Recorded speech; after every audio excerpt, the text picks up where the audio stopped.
பிரான்ச்சஸில் இருக்கிற எல்லா ஃப்ரூட்ஸும் பார்த்தீங்களா, ஒரு சில ஃப்ரூட்ஸ் வந்து பழுத்துருச்சு, ஒரு சில ஃப்ரூட்ஸ் வந்து பழுக்கறக்கு வெயிட் பண்ணுது. இந்த பழுத்த ஃப்ரூட்டை வந்து நம்ம சக்ஸஸ்ஃபுல்லான ஃப்ரூட்டாகவும், வெயிட் பண்ணிட்டு இருக்கிற ஃப்ரூட்டை வந்து நம்ம தோல்வி அடைஞ்சதாகவும் நினைக்கிறோம். ஆனால் அந்த ஃப்ரூட் வந்து கண்டிப்பாக பழுக்கும். அதே மாதிரி தாங்க காட் இந்த பூமியில் நம்மளை வச்சுருக்காங்க. நம்மளோட ஜாப், பேபி, மேரேஜ், ஹோம் அப்படிங்கிற பிளெஸ்ஸிங்ஸ்லாம் சில பேருக்கு சீக்கிரம் கிடச்சிருக்கும். சில பேர் வெயிட் பண்ணிகிட்ருப்போம். அதுக்காக அவங்க லைஃப் வந்து சக்ஸஸ்ஃபுல்லோ, நம்ம லைஃப் தோல்வி அடைஞ்சதாகவும் நம்ம நினைக்க வேண்டாம். அதனால தாங்க காட் பிரசங்கி 3:14 அழகாக சொல்கிறாங்க, அவர் சகலத்தையும் அதனதன் காலத்திலே நேர்த்தியாய் செய்கிறார். ஆமாங்க, நிச்சயமாக நமக்கு அவரோட அப்பாயிண்டட் அண்ட் பர்ஃபெக்ட் டைமில் சூப்பராக நமக்கு செய்வாருங்க. ஒவ்வொன்றிற்கும் ஒவ்வொரு காலம் உண்டு. ஒவ்வொருத்தரோட லைஃப் ஸ்டைலும் வேறங்க.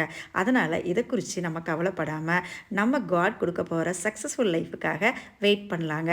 அப்படி இருக்கும்போது நம்ம லைஃப் வந்து ரொம்ப சக்ஸஸ்ஃபுல்லாக ஆசீர்வாதமாக இருக்கும். ஏன்னா அவர் ஒரு நல்ல ஒரு ட்ரஸ்ட் ஒர்தியான பர்சனுங்க. Have a பிளெஸ்ஸட் day.